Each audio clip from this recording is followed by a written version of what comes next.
बालक नारायण की अवस्था मात्र 10 साल की थी, तभी उसके पिता हरिदास परलोक सिधार गए। माता पहले ही परलोक सिधार चुकी थी। इस कारण उसका पालन पोषण दादी की देख रेख में हुआ। नारायण के माता पिता भगवान विष्णु के परम भक्त थे। भगवान विष्णु को अपना आराध्य मानकर वे सदा उनकी भक्ति किया करते और विष्णु सहस्र नाम स्तोत्र का नित्य पाठ किया करते। वे नाम जप के साथ सदा भगवान विष्णु की मनोहर छवि का ध्यान किया करते। एकादशी का व्रत भी करते तथा दीन दुखियों की सेवा भी वे किया करते। ऐसे ही धर्मपरायण परिवार में नारायण का जन्म हुआ था। अस्तु भगवत भक्ति तो मानो उसे विरासत में ही मिली थी। भगवान विष्णु से परम अनुराग होने के कारण पिता हरिदास ने उसका नाम नारायण रखा। पुत्र का नाम पुकारते हुए उन्हें सदा भगवान विष्णु के नाम स्मरण का सुख प्राप्त होता था। समय बीतने के साथ नारायण बड़ा हुआ। गांव की एक पाठशाला में उसकी शिक्षा दीक्षा संपन्न हुई। गांव में जब भी कोई साधु संत महात्मा आदि पधारते तो नारायण उनके दर्शन अवश्य करता। वह उनका सत्संग अवश्य प्राप्त करता। ब्रह्मज्ञानी संत महात्माओं का दर्शन व सत्संग पाकर नारायण को आत्मिक आनंद की अनुभूति होती।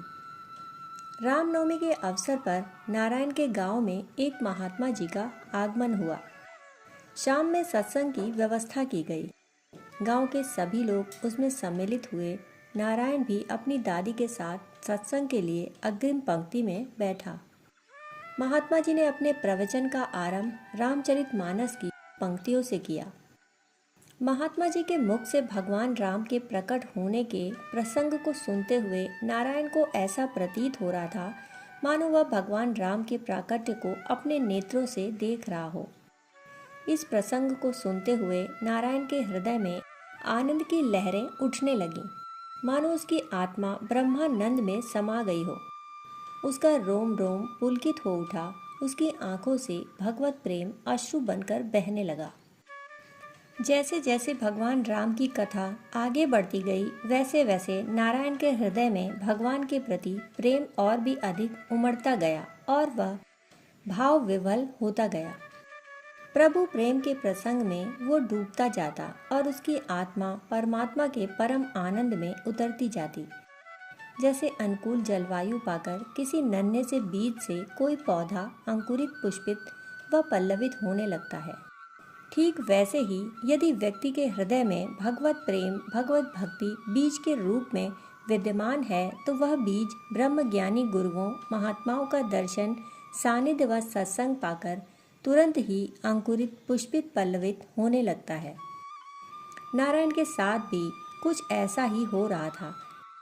वहाँ कथा सुनने को तो हजारों लोग बैठे थे, पर नारायण की आत्मा में जो स्फुरना हो रही थी, उसके अंतरतम में आनंद की जो लहरें उठ रही थीं, उनकी अनुभूति या तो नारायण को हो रही थी या नारायण के सम्मुख बैठे महात्मा जी को। महात्मा जी नारायण की भाव भंगिमा को देखकर यह बखूबी समझ रहे थे कि अपने उत्तम संस्कार व सच्ची भगवत भक्ति के कारण ही उसके हृदय में आनंद की लहरें उठ रही हैं। उसका रोम रोम पुलकित हो रहा है। वह आनंदाति रेख में ध्यान मग्न है। नारायण की ऐसी उत्तम स्थिति को देखकर महात्मा जी भी मन ही मन विचार करने लगे कि यदि इस बालक का मार्गदर्शन किया जाए तो यह शीघ्र ही उच्च आध्यात्मिक स्थिति को प्राप्त कर सकता है।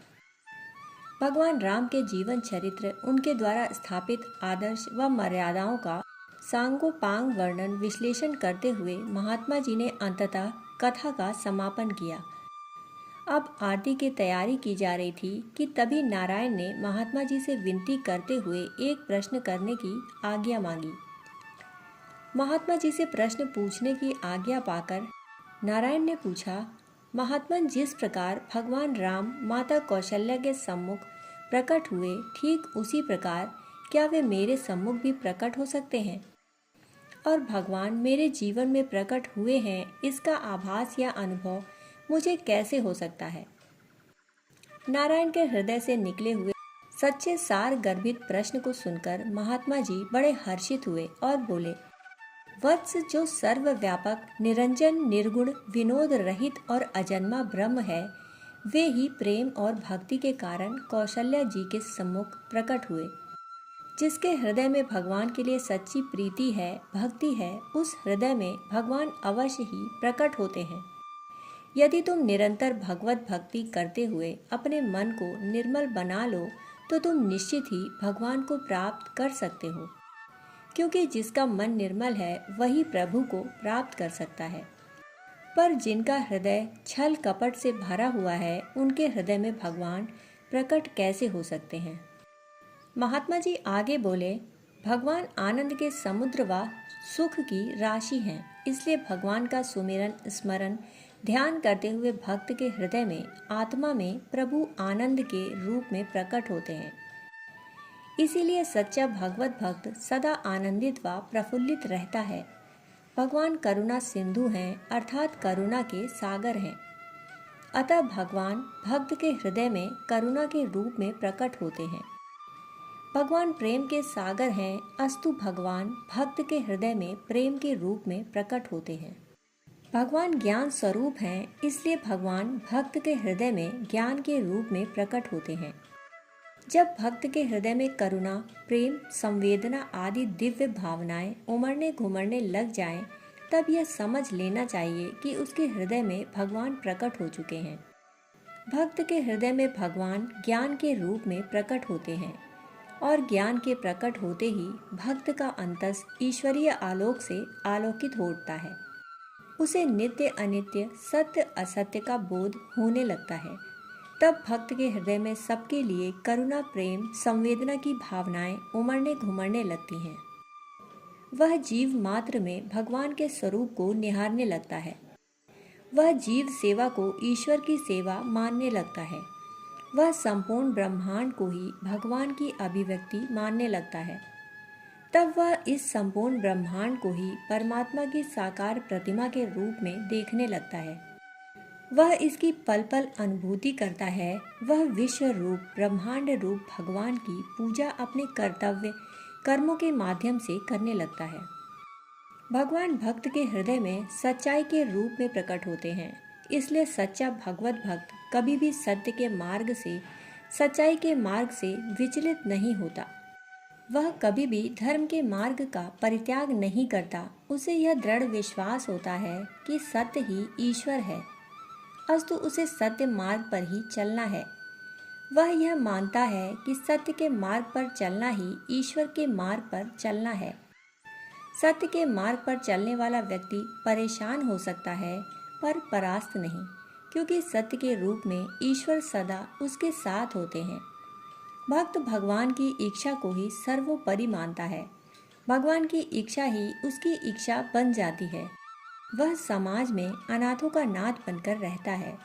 वह सबका होता है और सभी उसे अपना समझते हैं।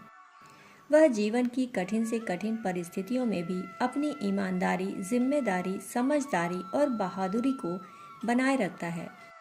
भगवान सर्वशक्तिमान है, अस्तु भक्त भी अपने अदम्य साहस, धैर्य व पुरुषार्थ के बल पर सदैव आगे बढ़ता जाता है। भक्त ओजस, तेजस व वर्चस से पूर्ण होता है। भक्त का आत्मबल हमेशा बढ़ा चढ़ा रहता है। सत्यवान होने के कारण शक्तिशाली हो जाता है। इसलिए वह कभी भी अनीति, अत्याचार, अन्याय के सामने अपना शीश नहीं झुकाता, बल्कि उनका मुकाबला करता है। वह कठिन से कठिन चुनौतियों को भी आसानी से पार करता जाता है और भौतिक जीवन को शानदार तरीके से जीते हुए जीवन के परम लक्ष्य मोक्ष मुक्ति को प्राप्त करने में सफल होता है। महात्मा जी आगे बोले, वत्स जिनके हृदय में जैसी भक्ति होती है, प्रभु वहाँ सदा उसी रीति से प्रकट होते हैं। भगवान सब जगह समान रूप से व्याप्त हैं। प्रेम से वे प्रकट हो जाते हैं। देश, काल, दिशा विदिशा में बताओ ऐसी जगह कहाँ है जहाँ प्रभु ना हो। महात्मा जी की बातें सुनकर नारायण के मन की तमाम जिज्ञासाएं शांत हुईं। नारायण ने महात्मा जी के चरण पकड़ लिए और स्वयं को उनका शिष्य बनाने को उनसे विनती भी की। नारायण की पात्रता को देखते हुए महात्मा जी ने उसे ओम नमो नारायण अष्टाक्षर मंत्र की दीक्षा दी। एक सच्चे ब्रह्मज्ञानी महात्मा को अपने गुरु के रूप में पाकर नारायण की आत्मा हर्षित और आह्लादित भी थी, तो वहीं एक सच्चे शिष्य को पाकर महात्मा जी भी उतने ही हर्षित व आह्लादित थे।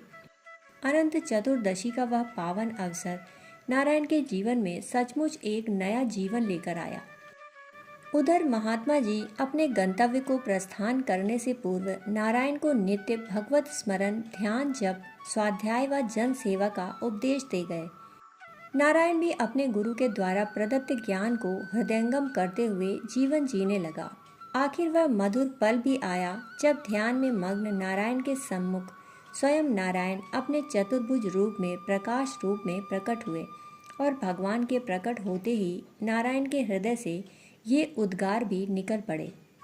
सचमुच यदि साधना सच्ची हो, श्रद्धा सच्ची हो, भक्ति सच्ची हो, तो वह एक दिन फलीभूत अवश्य होती है और साधक को सचमुच निहाल कर जाती है। कहानी सुनने के लिए आप सभी का बहुत बहुत आभार। फिर मिलते हैं ऐसी ही कहानियों के साथ। तब तक के लिए धन्यवाद।